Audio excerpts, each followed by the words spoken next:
Hi, I'm Cindy Rizzo. I'm moderating this panel on self-publishing, or how to be an indie, I guess we could call it. I'm really excited I really wanted to moderate this panel, and I'll tell you why. In 2013, I wrote my first book as an indie, attaching myself to two British authors who are also indies. There weren't that many of us. Susan Meagher was one at the time, and still is. And so Kiki Archer and Claire Ashton became sort of, my lifesavers as I went through the process of publishing my first book as an indie. And as I said, there weren't that many of us. And when it came time to awards, the reputation of indies at that time was that the quality was terrible as opposed to publisher books. We have come full circle on that perspective these days, to the extent that last year, Melina McKay's Headmistress won Best Romance, Lesbian Romance, won Best Romance, that was in the Lammys, won Best Romance for the Goldies, and won the Anne Bannon Award. TB and Miranda won a Goldie last year, and there are many other examples of award-winning books coming from those who self-publish. Also, with the advent of Casey Luck's I Read Indies, there's now a community of indies who are connected to one another. So I'm thrilled at this development. It's not something I could have predicted 10 years ago when I first self-published my book, but it's a wonderful, wonderful phenomenon that we're in the midst of. So let me introduce our panelists today, and then we'll get right into the questions. In no particular order, maybe in the order that I received their bios. Kimberly Todd grew up on a small island in New England and currently lives in New Jersey with her wife of 8 years. She writes in various sapphic genres, from paranormal romance to romantic suspense.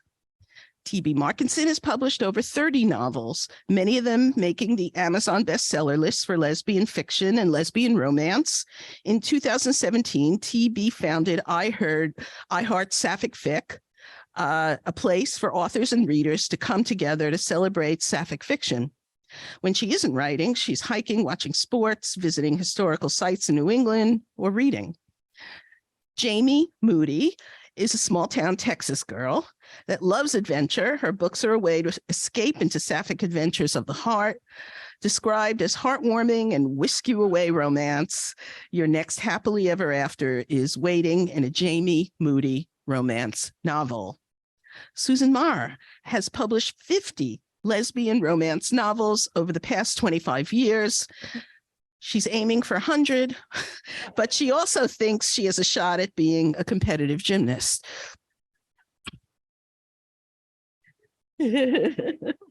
Rachel Lacey is an award-winning contemporary romance author and semi-reformed travel junkie. She's been climbed on by a monkey on a mountain in Japan, gone scuba diving on the Great Barrier Reef, and camped out overnight in New York City. Wow, for a chance to be an extra in a movie. These days, the majority of her adventures take place on the pages of the books she writes. She lives in the mountains of Vermont with her family and a variety of rescue pets. Erica Lee published her first sapphic romance book in 2017 and now has a collection of over 20 published works. She lives in Pennsylvania with her wife, son, bunny, dog, and a chinchilla, who is much more famous than her, but still won't promote her books. That's a problem. I have the same problem with my cats. Okay. So we're going to start with a pretty straightforward question. And I'll begin with you, Kimberly, and we'll work our way in this direction. What are the main reasons you decided to self-publish? Is that working? Just touch it. Christelle, come to the rescue. Don't worry. She's...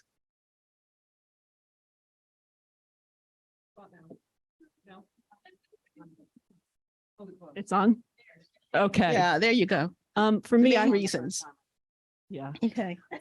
For me, I set the bar kind of low. I just wanted to get my book out into the world. So I self-published. Can you hear now? Can you hear me now?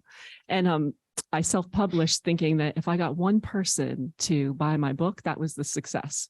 And it was great that there were more than one person that bought it. So that was the first thing that I did. And then I absolutely had no desire to reach out to publishers with query letters. That whole thing just overwhelmed me. And I was like, I've got this book. I'm just going to stick it out there and see if anyone purchases it and go from there. And luckily people did. So then I was encouraged to write book 2. And then also I wanted to be able to keep control of the content. And I wasn't ready for people to tell me, you need to fix that, or we don't like your cover or whatever. I was like, I'm just going to do it and see what happens. So that was it for me. Okay. Jamey.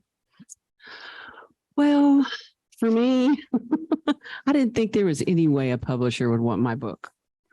And I learned to publish from my colleague, T.B. Markinson. I've got to give her all the credit. I'm serious, because yes, I had the story and I wrote a book because I had great English teachers in high school.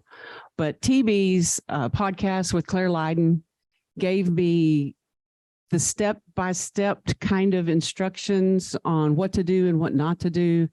And in a way gave me confidence, because I knew I had the story, but then taught me how to go about actually getting it published, myself. But I have to give her the credit, and I always do. And I know she doesn't like it, but it's the friggin' truth. That's how it all started.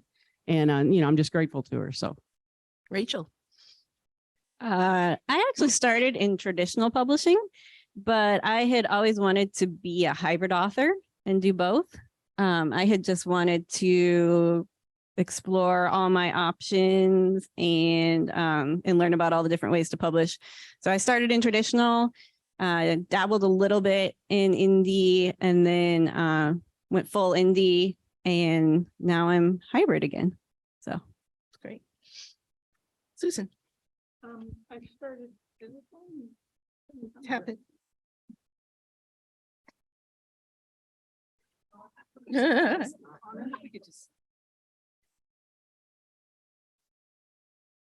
Try now. Yeah. I started with a small publisher called Fortitude Press, and they went bankrupt, I don't know, 20 minutes afterwards, something like that. So I reached out to one of the, I think there were only 2 lesfic publishers back then. And one of them said, sure, we'll take it, but we want you to cut around half of it. And we want you to get rid of all the tertiary characters. And I'm like, yeah, I don't want to do that. So I thought, what the hell? So that's why I went into self-publishing. What the hell?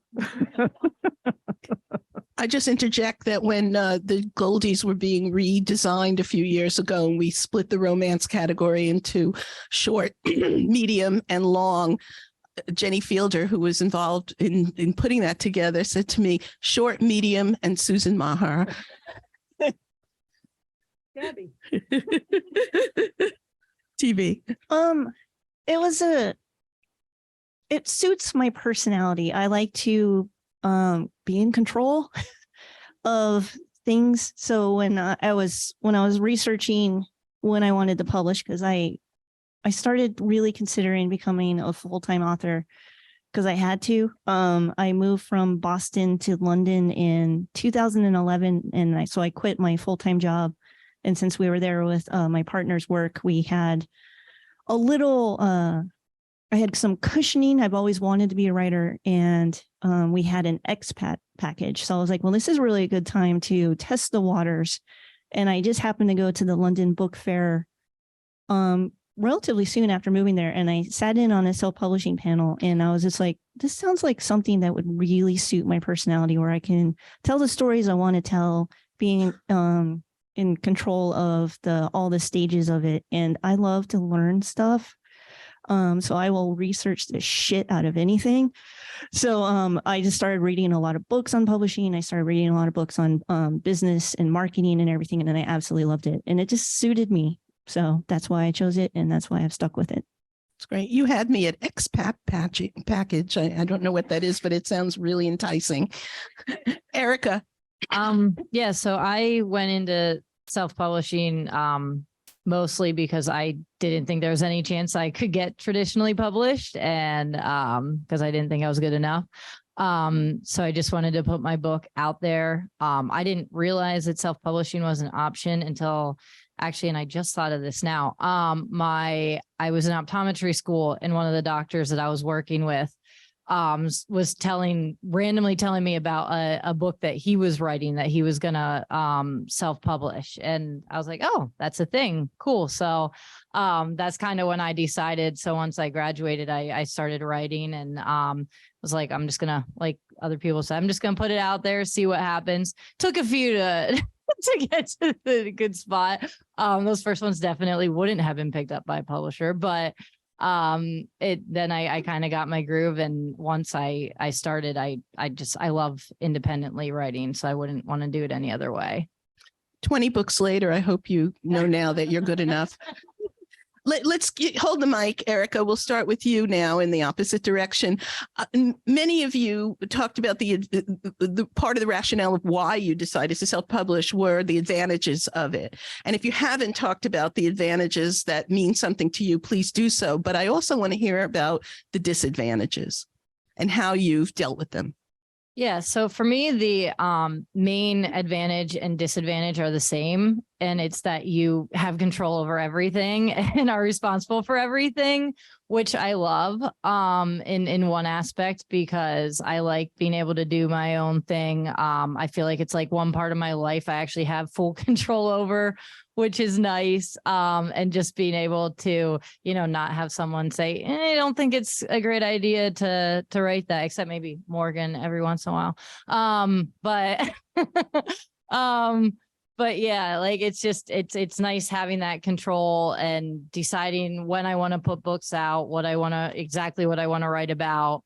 But on the other side of things, having full control is also hard, being fully responsible for finding the editors, doing the covers. The biggest thing is marketing yourself. Like that was something I really had to get used to, because putting yourself out there and being like, buy my books, like it just feels it still feels awkward sometimes, but I've gotten more used to it. But that was definitely one of the hardest things. And as,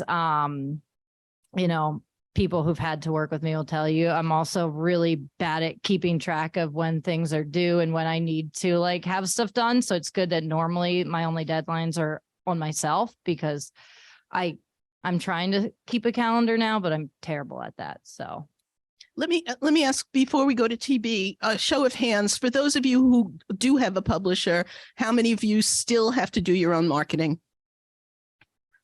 Okay, so this is not an indie disadvantage on its own. Just thinking. Go ahead, TB. Well, everything Erica said obviously are the big disadvantages, but another one that I found, I think when you talk about self-publishing, a lot of people think that it is actually what it is, self-publishing, and it is not. I have a huge team behind me. I have editors, I have proofreaders, I have ARC readers, I have beta readers, I have alpha readers. So it's not that, but it also, a lot of the work involves me sitting alone in my office at a computer, and it gets extremely lonely. So I kind of miss some of the office stuff. And then I had another fortunate thing happen, which at the time I didn't think was very fortunate.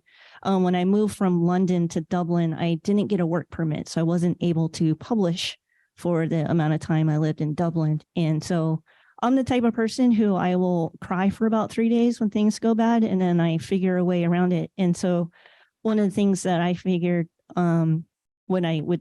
when I got back to publishing was I would need help marketing. And so that's when I started the website, and I wanted to build a community to make marketing easier, not just for myself, but for everyone in the Sapphic fiction world. So I'm one of those people, when I do see something that kind of sucks, I'm just like, how can I make it better? So I don't like to dwell on the negative. I prefer dwelling on the positive.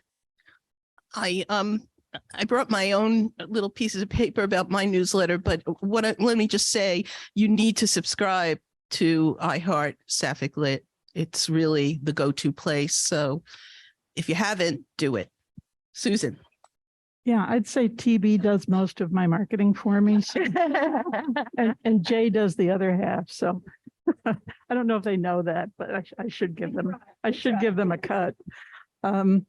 Yeah, I would say the biggest downside at the beginning was that I didn't have a publisher who would do marketing for me. But then I talked to people and they're like, my publisher doesn't do any marketing for me. But that's not exactly true.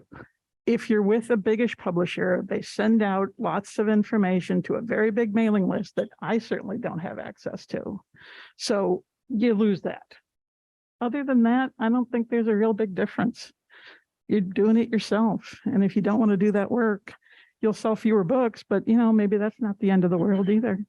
Depends on, what this means to you. And if you're trying to live off this money, most people are not, but more power to you if you can.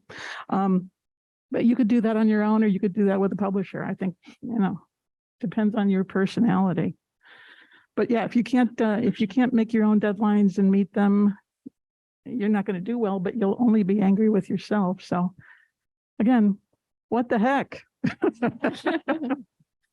I'm going to go to Kimberly and end with you, Rachel. I have a reason for that. Go ahead.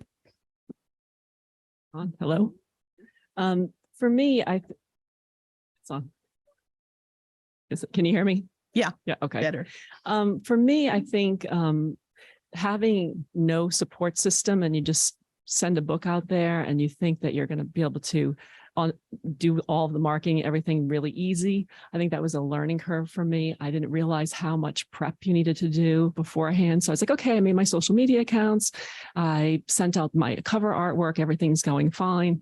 But I think if you're with a publisher, it's my understanding that you do have a more of an immediate support system, whether there's someone giving you an education, like you shouldn't write it that way, or your editor will tell you something that's, oh, can you hear me now? Sorry. The editor will tell you, give you feedback and tips. So you feel like you have someone kind of there in your corner. Whereas when you're first starting off, you're just there by yourself learning as you go, and there's no one to really turn to. So I think with publishing, you probably get a little bit more of a support system that you don't when you first start off as a self-publisher all alone in your little room, hitting send and publish or whatever. So, Jamey? I'm going to start by echoing what TB said about it says self, but there are a lot of other people involved. And my editor's here, and she certainly, Kat Jackson, she certainly helps me. Oh, you just don't know how much. But then I have an ARC team, and one of the reasons that I came from Texas to New Jersey is because two of my ARC team readers are here, and they have been with me since the first book I wrote. And it's just a joy to actually get to hug them and meet them. And so one of the advantages, and I don't know if publishers get to do this too, but published authors, but you kind of make friends through this because you have to do your own newsletter. And like I said, my ARC team, and then just other readers that will email you out of the blue. You can make friends, even though they're online friends through it. And so to me, that was, I guess, an advantage. The disadvantage for me is the marketing too, because I am not that interesting and I am not creative. So it's hard for me to find anything to post on social media. I'm telling you, that's why you see a lot of my dog, because people love animal posts, and you're going to see Leo doing nothing or just, yes, he supports me in that he lays right next to me while I'm trying to write. But yeah, I'm not that I'm just not that creative to find material to necessarily post that will make you want to buy my books. So Jamey, hold the mic for a second, because I wanted to ask you a follow-up, but just also to say that my photos of cats get more likes than anything I put on my book. And Erica will tell you that about her wife and the chinchilla. So this is the thing about animals. You mentioned when TV mentioned her ARC team, and you did as well. I thought she said her art team, and I'm like, you need a team for your cover? And then I realized what you were both saying. So could you talk about an ARC team and what it is and how one goes about creating one? Advanced reader copies. And I didn't know what an ARC team was until I listened to that podcast. I'm just saying. But My ARC team is varied in that they get the book before anybody else does. And they get the last draft that I've worked on. And so it still has errors in it as far as punctuation. Maybe there's a comma or there should have been a period, things like that. Occasionally, maybe there'll be a wrong name, or sometimes when you format the books to upload them, there will be formatting errors that you don't see, and they'll catch those for me too. But then I have a couple of former editors, evidently, that are on my ARC team, and they will give me those errors, and it's awesome because I can just go back through and correct them. You know, and most of the time it's in formatting, because I'm telling you, if I didn't put them down right, because Kat certainly catches all the bad punctuation that I do. But so that's what the ARC team does for me. But I only have maybe 5 to 10 of those that find the errors. And the rest of them are just like really nice people that tell me, oh, I love this. And then when I publish it, they'll go and leave a review. And I mean, I guess that's the deal. I'm going to give you a free book if you'll go leave a review. And some of them do, and some of them don't. And it's okay if they don't. But rarely do they email me back and say, this sucks, you know, or what were you thinking? And because that would crush my little Texas soul. But I mean, and I would appreciate that if they didn't, but they leave reviews, and it's kind of like you've got a team of cheerleaders, I guess, for lack of a better term for it. So. Yeah, I read a lot of ARCs and advanced review copies, and there's actually a Facebook page of Sapphic, for Sapphic authors to ask for ARCs, and I've found some on that page as well. And obviously having your own team is a great thing as well. I'm sure if Jay says, I have a new book and I need some people to read an advanced review copy, 1,000 people raise their hands and say me, but not everyone is Jay. Or Rachel Lacey. The disadvantages, and then I have another question for you. Okay. So I wanted to touch on one thing that we haven't really talked about yet, which is money.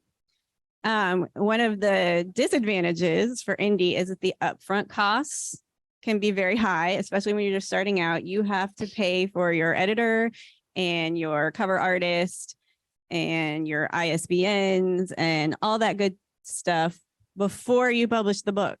So if you're not making much money yet, or if it's your first book, that is a consideration. Also with audiobooks, when you're producing those on your own, those are really expensive upfront. I've only just released my first, I have 2 now, indie audiobooks, and I haven't broken even on them yet, but I'm hopeful. And again, sticking with money for an advantage as an indie author. And when I personally am talking about publishers, I'm talking about the big New York publishers, because that's where my experience is. I haven't been published with one of the Sapphic presses like Ilva or Bold Strokes. The New York publishing houses only pay authors twice a year. So that's very hard to live on.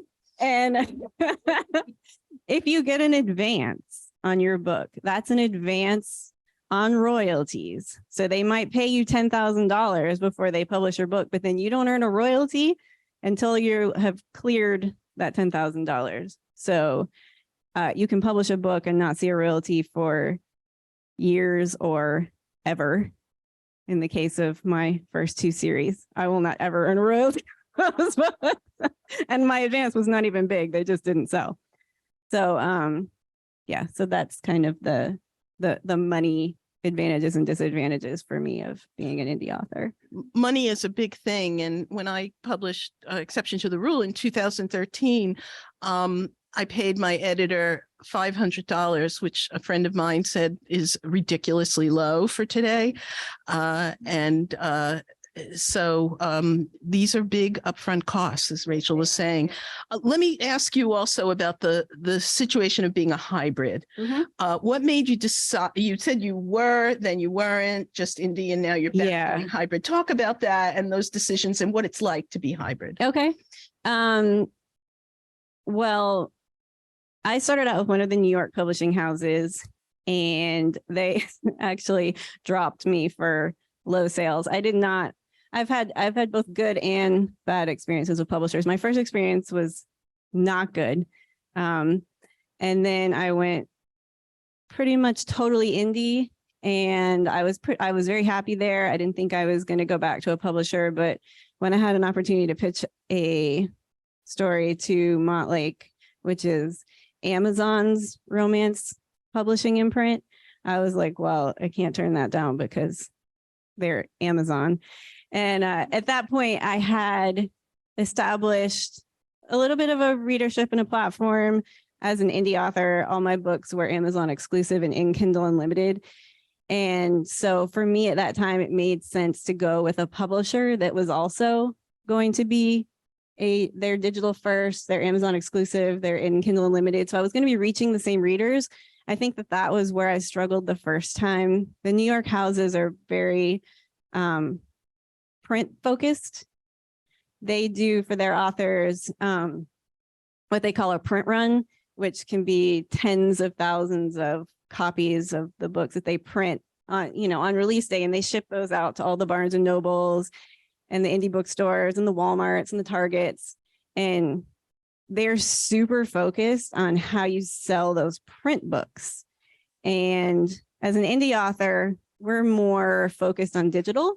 I mean, we sell print books, but I'd say like maybe 10% of my income is on paperbacks, and probably 70% of my income is Kindle Unlimited. So for me, it really made sense to go with a publisher that was going to help me reach the same readers, because there's definitely definitely a demographic of readers that still primarily read in print. And so they're still looking for those, the books on the shelves at Barnes and Noble. And that's not who I was reaching. Right. Let me ask you two more questions about that are related. Okay. Did you have an agent when you were publishing with the big house? Yes, I did. Okay. And how was that? What was that like? I have a very good relationship with my agent. We've been together actually 10 years this month, I think. I signed with her before I was published, and I do not work with her on my indie books. I only work with her on my traditional books. And in fact, we were getting to the point in our relationship where she was like, Rachel, if you don't do anything traditional in another year, so like maybe it's time for us to, part ways, because, we just weren't really working with each other. But then that is how I got the opportunity with Montlake. A Montlake editor called her and said, hey, Sarah, do you have any authors who might want to write an LGBTQ book for us? And she was like, hey, Rachel, I know you've mentioned that you'd love to write for Montlake. So that was how that worked. It's interesting to hear how the Amazon imprint goes to the agent and not the author. They do. Yeah. I think they only take agented submissions. Mm-hmm. Yeah. One last thing. The work you published with the big houses, was that sapphic? Was it romance? What was it? Great question. I started out writing male-female romance. I had not discovered sapphic fiction yet as an author or as a reader at that time. And so that was where I was published. And now, traditionally. But you're doing a sapphic book with Amazon with this new, or is it? Yeah, I started out writing male-female in 2014.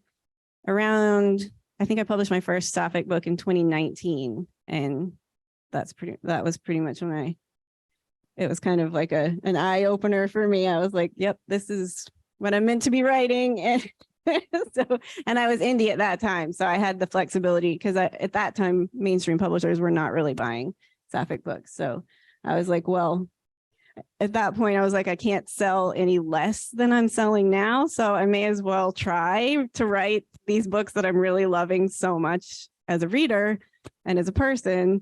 And those are the books that started to sell for me. So I feel like really super incredibly lucky about that. That's great. Thank you. Thank you for bearing with me with all these questions. My pleasure. But as you're the only hybrid, I had to point them all at you. Yep. Let me ask you about genre, because do any of you not write romance, or not only write romance? Because the question I had, which may be moot at that point, given that I just asked you all, is self-publishing a good idea if you don't write romance? Does anyone have a thought about that, even if it's not your own experience? I do have a thought. Of, I feel like I'm like hogging the microphone all of a sudden. I only write romance, but my thought is that genres that are primarily read on ebook would do well in self-publishing. There are some genres such as like book club fiction and like children's books and things that are probably always going to be primarily print. And those are probably genres that would do better in traditional because those are the books that people go to the bookstore looking for, and indie books are not generally on those shelves. What about mystery or YA or horror or any of those? Yeah, I think that you could probably do either there, but I don't write those. Okay. All right. Knowing what you know now about your experience self-publishing, would you do anything differently? TB. Oh I yeah. see the smile. I went right to it. Oh yeah. I started publishing in 2013 as well.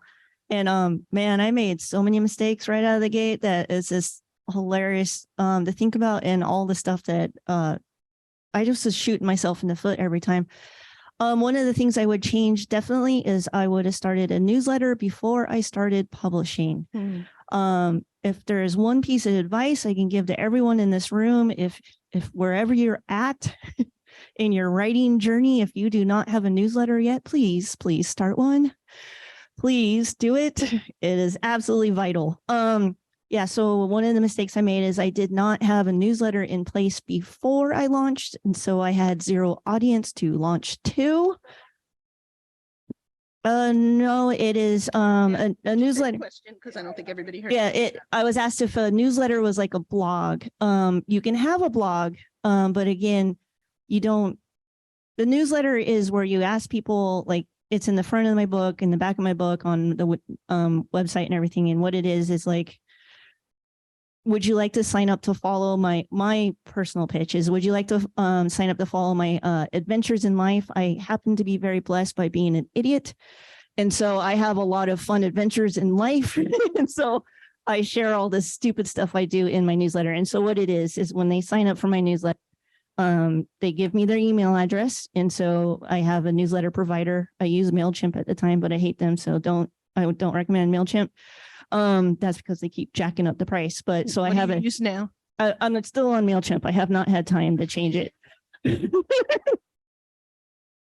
So what it is like I make a pitch. And so when they give me their email address, they get a free book. They get the first book I've written. They get bonus chapters to that book. And then they also get a free short story. And then I send out newsletters to them. And it's usually, my formula is I share a story about my something I've done or something I've said that was stupid. And then it's always like kind of an adventure and everything. And then I have like the news, like, oh, hey, by the way, I released a book, or someone I know, an author like Erica has a book on sale. Let me share that and stuff like that. And so what you're doing is you're contacting the readers directly instead of relying on Amazon algorithms or relying on social media, which I think we're learning now. Social media is something you should not put all your eggs in that basket because it can go away at any second. So what you want to do is you want to be able to control who your audience is. Well, not control, you want to have a way to contact your audience, and your newsletter is going to allow you to do that. So when I have a book on sale, or when I have a new release, or just want to share any kind of news, I can go through my newsletter, and there's thousands of people on it. And so when I release a book, it helps me launch a book into the Amazon store and everything. So that would be the first mistake I made. I did not have that in place before I started. And then the second mistake, I released A Woman Lost, and then I followed it up with a book that was not on brand. So it took me a while to learn branding. I mean, back in the early days, there wasn't a lot of talk about it, but you need to figure out what your brand is, what type of stories you want to tell, and kind of stick with it. So those are the early mistakes I made.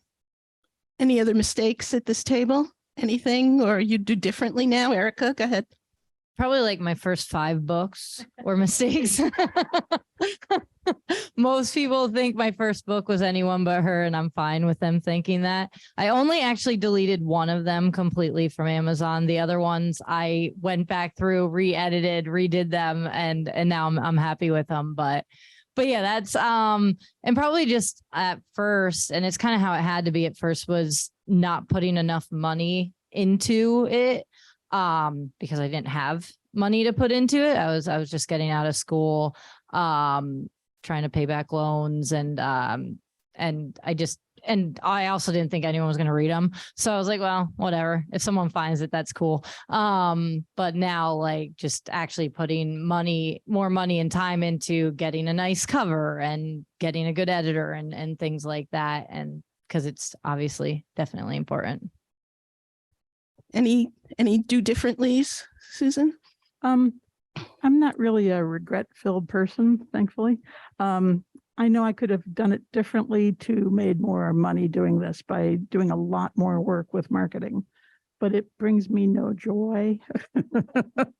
And I write because I love to write. So I try to just spend my time doing what makes me happy. And luckily I married well, so. Always a good thing. Always a I good don't have thing. to pay the rent. Yeah, it helps. So that's my recommendation. Marry well. Very well. Jamie, anything you do differently? Just follow TB earlier? I'm going to have to say no, because I had a good teacher. So I made all the mistakes.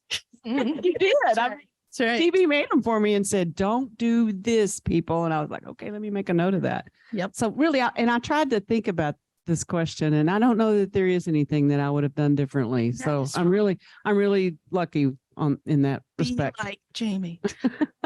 Kimberly. I actually have a couple of things. Same thing with the mailing list, that for sure. But the social media, I made all my accounts and I just let them sit there. So I didn't like plan any posts ahead of time, and I just waited until the book was out and then started doing, some ads and things like that. And I think that you could drum up interest, like, hey, I have a book coming out, something's happening, here's some character information, to kind of get people like, oh, who are you? And get some buzz happening before you launch the book or whatever. So I didn't have any social media presence, but I had the accounts, just didn't do anything with them. And then the second thing was I had a series, and I would have, instead of releasing one book at a time, because I'm a pantser, I would rather have waited to have written the whole series, all 3 books, and then publish them, because there's a lot of things that happen when the books are really long, or you forget what's happening in the plot and you're like, what happened in book 1? And you have to go back and read the book, because I don't have like a perfect little outline where I can say, let me see what happened in book 1. I'm like, damn it, I have to read the book again.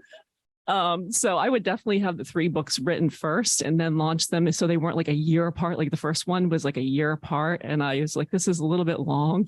And some of my readers even said, oh, thank you for waiting 1.5 years to send us your second book. So I think to publish them all like consecutively quicker would have been better. Some of us are thrilled to do one a year, but okay. Rachel, anything you do differently?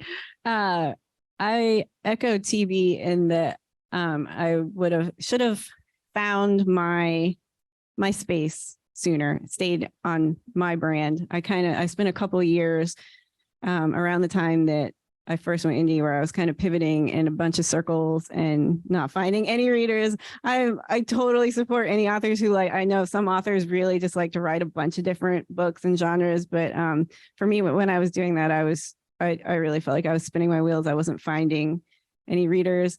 And the other thing that I would have done sooner is go into Kindle Unlimited. I had this mindset at first that I don't want to put all my eggs in one basket with Amazon. But you know what? When I finally did, that's when I started making money. So Kindle Unlimited, is it lucrative? Yes, no, Erica? TV? No, not for Susan. Kindle Unlimited is sell your soul to Amazon. The book is only with them. You can't go to Smashwords or anybody else. And you get paid by the page read. Am I right? Yes. Yes. Yeah. Why is that more lucrative than selling the ebook for $4.99 or something? I think that was the answer there. Because Kindle Unlimited for a month, I think it's what, $9.99.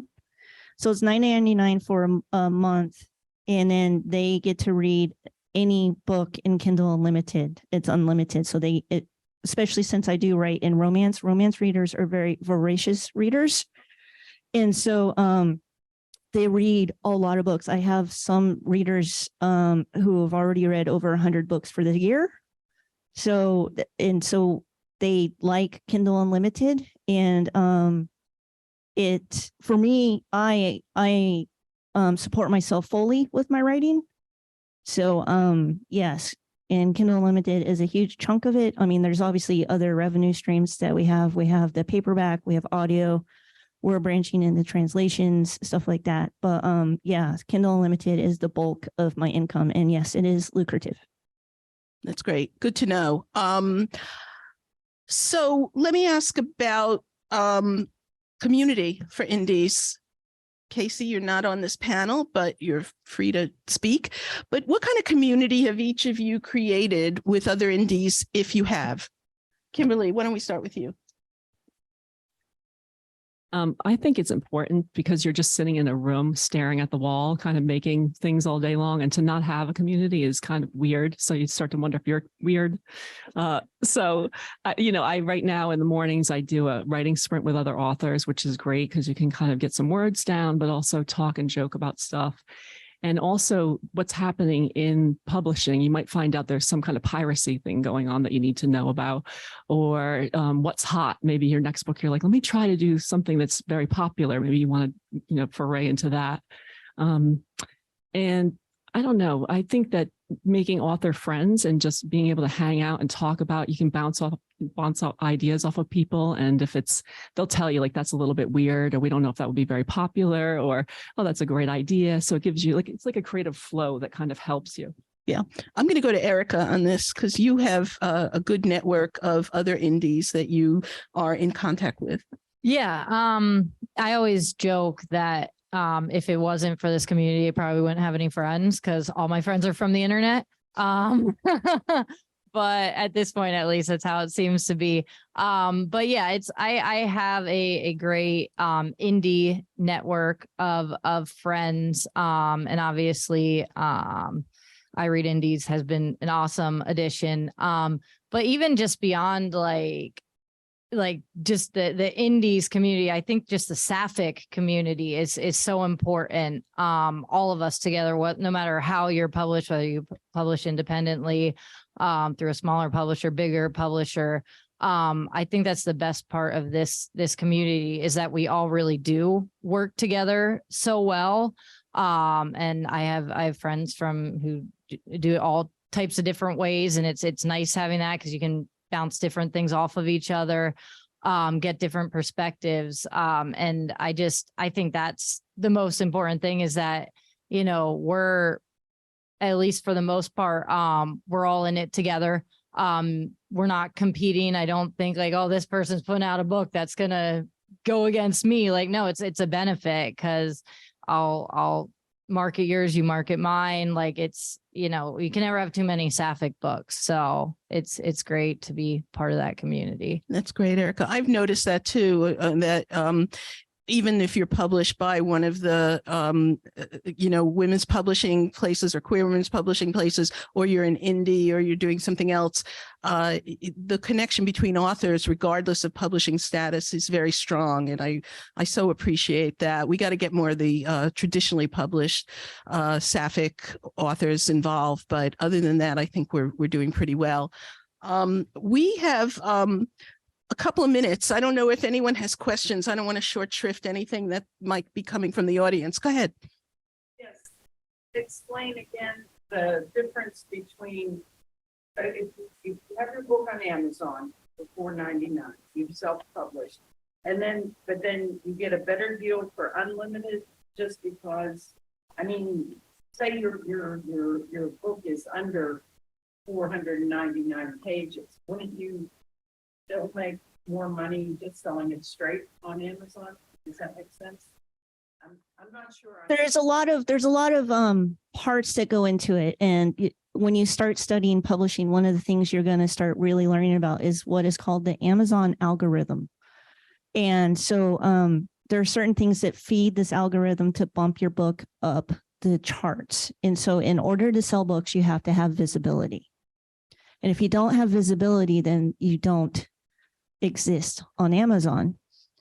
So what it is, again, with Kindle Unlimited, like I publish under Kindle Unlimited, and that means I can only publish the ebook on Amazon. So so there are drawbacks to that. There are absolutely drawbacks to that.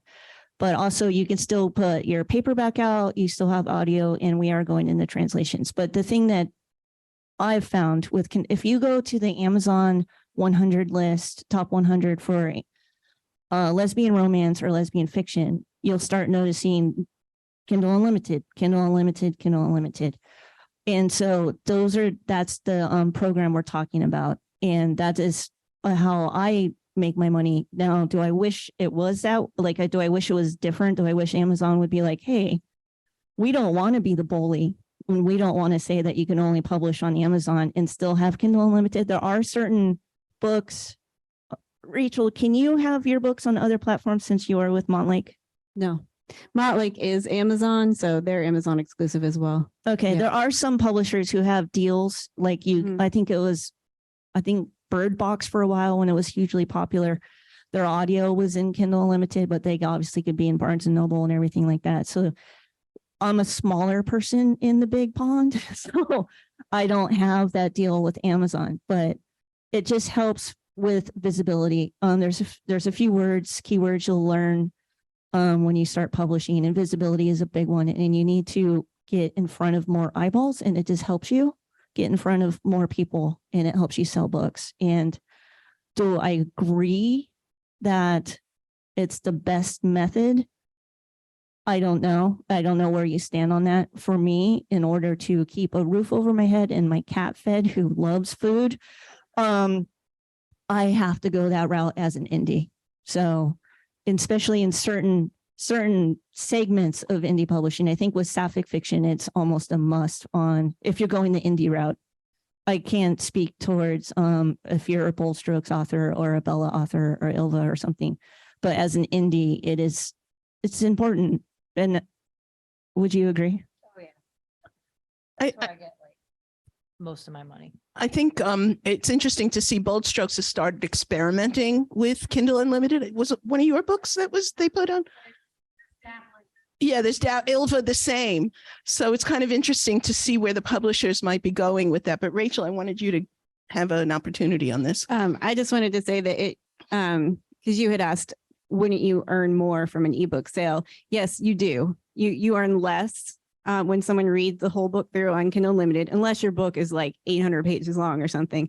But what makes it profitable is that so many more people read it on Kindle Unlimited that you end up earning more money, even though it's less per book. Like I just released a 99-cent short story that had previously been in an anthology of Jamey that I wasn't expecting to make any money on, because you don't make any money on a 99-cent. But I have had like over 10,000 page reads, and I'm like on an 80-page thing, like that's a lot of people reading it, because people just take the chance because it's free to them because they already subscribe. So many more people read the pages on Kindle Unlimited that you make more.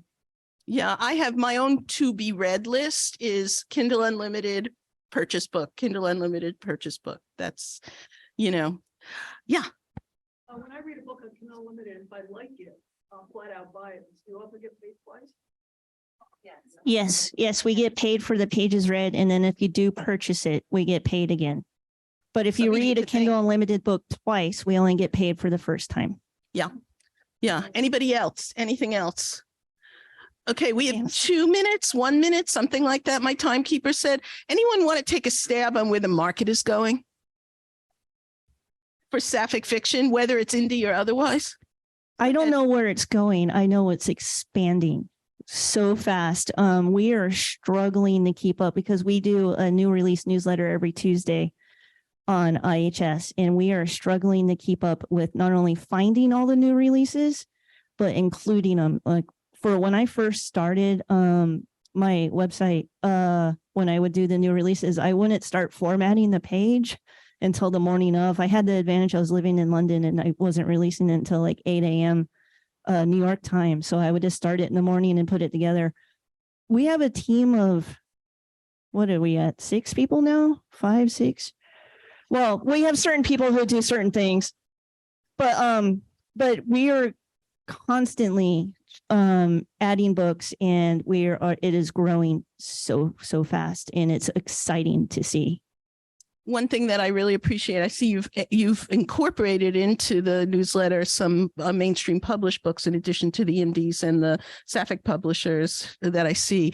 I'd like to start seeing some of the queer media like Autostraddle starting to promote our books instead of what's been published by mainstream. Lee Winter got a nice recognition recently, but that's very few and far between. And so anything we can do to sort of rattle the cage around some of these BuzzFeed and others would be really good. Thanks to this amazing panel.